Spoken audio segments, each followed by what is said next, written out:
ముస్లింలారా వినండి, మీ సహీ హదీస్ ఏమి చెబుతోందో తెలుసా? అల్లాహ్ ప్రతి స్త్రీ గర్భంలో ఒక దేవదూతను నియమిస్తాడట. ఆ దేవదూత పని ఏమిటి? వీర్య బిందువు గర్భంలో పడగానే దానిని గమనించి అల్లాహ్కి రిపోర్ట్ ఇవ్వడం.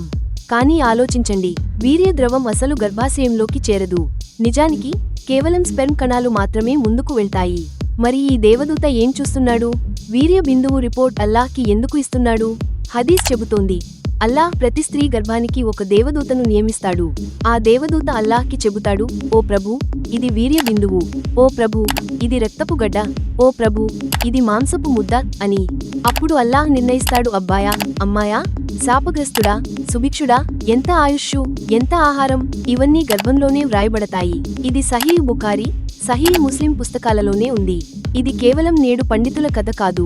అబ్దుల్లా ఇబ్ను మసూద్, అనస్ ఇబ్ను మాలిక్ లాంటి సహాబాలు ఈ హదీస్ను రిపోర్ట్ చేశారు. తరువాత ముజాహిద్, ఖతాదా లాంటి తాబీయూన్ కూడా దీన్ని అలాగే అర్థం చేసుకున్నారు. అక్షరాలా దేవదూత నిజంగానే వీర్య బిందువులను గమనించి అల్లాహ్కి చెబుతున్నాడని వారు నమ్మారు. ఇప్పుడు ఆలోచించండి, సర్వజ్ఞుడైన అల్లాహ్కి వీర్య బిందువు లెక్క చెప్పడానికి దేవదూత ఎందుకు కావాలి? ఇది దేవదూత లేక అల్లాహ్కి రికార్డు కీపర్ ఉద్యోగి? శాస్త్రానికి విరుద్ధం, లాజిక్కి విరుద్ధం. వాస్తవం అయితే నమ్మకం అవసరం ఉండదు.